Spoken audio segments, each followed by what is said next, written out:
Watch all the diver's tools up here. You know what that wood's for? No. So you can scrape the barnacles off of the boat without using a putty knife and scratch it through the gel coats.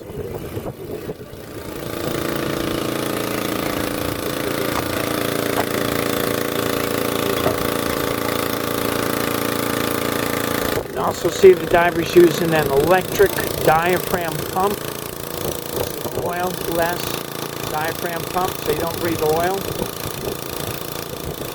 This is the easiest way to keep the bottom of your boat clean of barnacles, seaweed, and change the zincs all at the same time.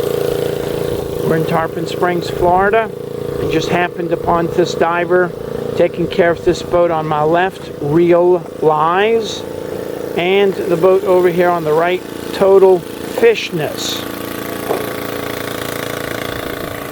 And I guess that's how the diver gets out, way over there on the swim platform. If you have any questions about zincs on your boat, ask Captain Chris.